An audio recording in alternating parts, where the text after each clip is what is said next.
Bismillahirrahmanirrahim. Assalamualaikum warahmatullahi wabarakatuh. Hamidan lillah wa musalliyan wa musalliman ala sayyidina wa habibina Muhammad ibni Abdillah wa ala alihi wa ashabihi wa mawalah wa la hawla wa la quwata illa billah. Subhanaka la ilma lana illa ma 'allamtana innaka antal alimul hakim.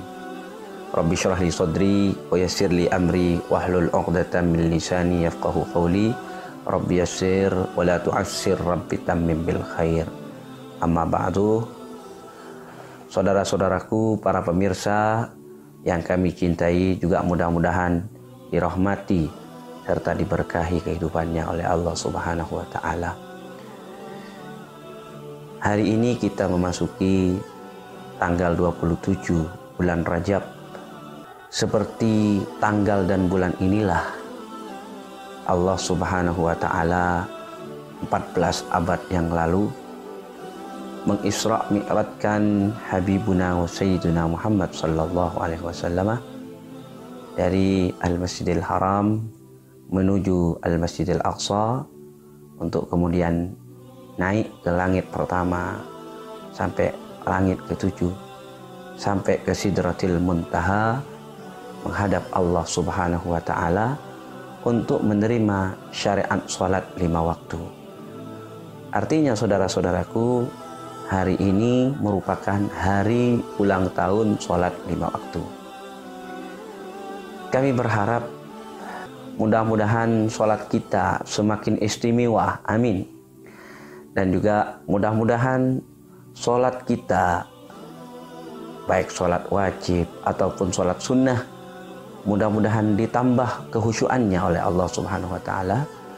Dan lebih dari itu, mudah-mudahan barokah salat yang kita laksanakan akan bisa berdampak positif bagi kehidupan kita sehari-hari. Amin.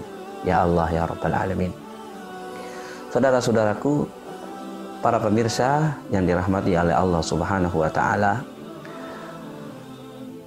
ada sebagian ulama yang menyatakan bahwa sebetulnya ketika kita melaksanakan sholat 5 waktu itu sejatinya kita juga berisra mi'raj. Sebagian ulama menyatakan as-sholatu mi'rajul mu'min, bahwa sholat itu adalah mi'rajnya kaum mukmin.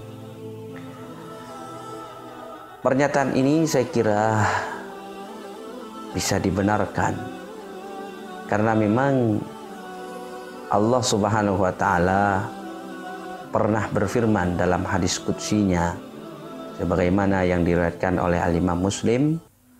Allah Subhanahu wa taala pernah berfirman dalam hadis qudsi. Hadis qudsi maksudnya adalah hadis yang mana ibarah tersebut merupakan firman Allah tetapi redaksinya dari Habibuna wa Sayyiduna Muhammad sallallahu alaihi wasallam.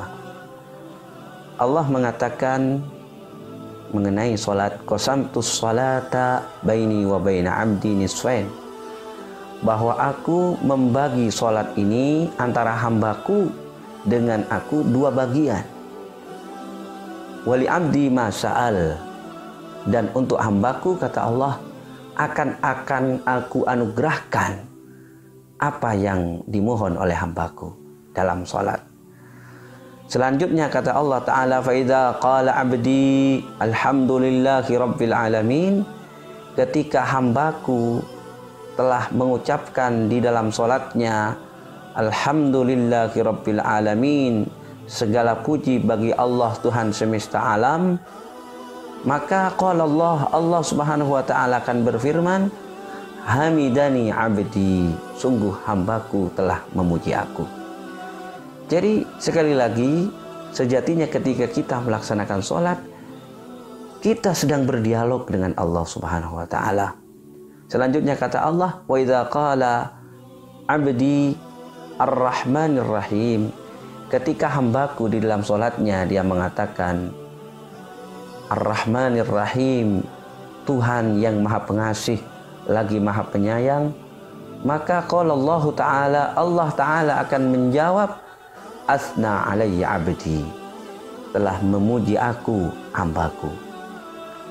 Wa idza qala 'abdi maliki yaumiddin, dan selanjutnya kata Allah, ketika hambaku di dalam sholatnya telah mengatakan Allah Subhanahu wa ta'ala yang menguasai hari akhir, qala Allah ta'ala, maka Allah ta'ala akan menjawab, majjadani abdi, sungguh hambaku telah mengagungkan aku. Selanjutnya dalam hadis qudsi ini Allah meneruskan, wa idza qala abdi iyyaka na'budu wa iyyaka nasta'in, ketika hamba Allah yang sholat telah menyatakan hanya kepada Engkau ya Allah kami menyembah, dan juga hanya kepadamu ya Allah kami memohon, qala Allah ta'ala, maka Allah akan menjawab, hadza baini wa baina abdi wa li abdi ma sa'al, ini adalah urusanku dan urusan hambaku, dan aku akan menganugerahkan, mengkaruniakan kepada hambaku apa yang dimintanya di dalam salat. Wa idza qala abdi, selanjutnya kata Allah, kalau hambaku di dalam salat telah mengatakan ihdinas siratal mustaqim siratal ladzina an'amta 'alaihim ghairil maghdubi 'alaihim waladdallin, tunjukilah kami jalan yang lurus, jalan yang Engkau anugerahkan kepada mereka, bukan jalan orang-orang yang Engkau murkai dan orang-orang yang tersesat. Qala Allah ta'ala, maka Allah ta'ala akan menjawab, haza li abdi wa li abdi ma sa'al, ini adalah milik hambaku dan untuk hambaku akan aku karuniakan, akan aku berikan apa yang ia minta dalam salatnya. Ini hadis-hadis qudsi, saudara-saudaraku, memberikan penegasan kepada kita bahwa sesungguhnya ketika kita melaksanakan sholat, sekali lagi sejatinya kita sedang berdialog, sedang berbicara dengan Allah Subhanahu wa ta'ala. Sholat adalah Isra dan Mi'rajnya kita. Kalau Nabi SAW Isra Mi'rajnya 14 abad tahun yang lalu itu, maka kita Isra Mi'rajnya juga bisa kita lakukan setiap hari, yaitu dengan sholat 5 waktu.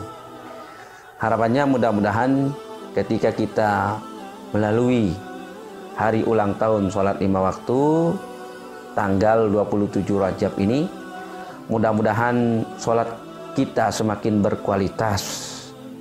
Sholat kita akan menjadi seperti sholatnya para aulia, para solehin, para anbiya, para rasul, yang mana bagi mereka sholat itu sudah bukan hanya penunaian kewajiban saja, tetapi subhanallah, bagi para aulia, solehin, para anbiya, sholat itu sudah menjadi pelipur lara, sudah menjadi rekreasi hati bagi mereka.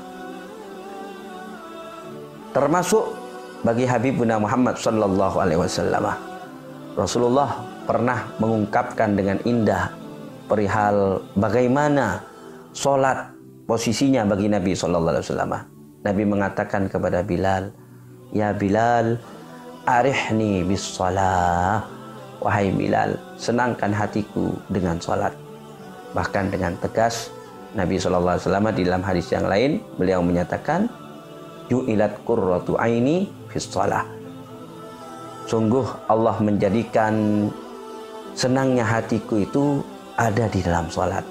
Jadi salat bagi Nabi, dan demikian juga bagi para anbiya yang lain, demikian juga bagi para aulia, para solehin, salat bukan hanya penunaian kewajiban, tetapi salat bagi mereka sudah qurratul ain, sudah pelipur lara, sudah kebahagiaan bagi hati mereka. Mudah-mudahan sholat kita menjadi sholat seperti sholatnya para anbiya. Amin. Saya teringat kepada sebuah kisah yang disebutkan oleh para ulama, yaitu kisah daripada cicit daripada Nabi Muhammad SAW. Beliau yang mulia As-Sayyidul Imam Ali Zainal Abidin. Disebutkan dalam sebagian kitab-kitab sejarah bahwa Sayyidina Ali Zainal Abidin ini sehingga diberi julukan Zainal Abidin, hiasan orang yang ahli ibadah, karena ibadah beliau terkhusus ketika beliau melakukan sholat. Ini sholatnya istimewa, sholatnya khusyuk. Pernah diceritakan bahwa pada suatu ketika rumah Sayyidina Ali Zainal Abidin itu dilanda kebakaran, dan masyarakat sekitar tidak mengetahui bahwa rumah Sayyidina Ali Zainal Abidin sedang kebakaran. Mereka, para tetangga, baru tahu ketika api sudah membesar. Maka ketika tetangga sekitar sudah mengetahui bahwa rumah Sayyidina Ali Zainal Abidin tertimpa kebakaran, masyarakat tidak bisa melakukan apapun untuk menolong Sayyidina Ali Zainal Abidin.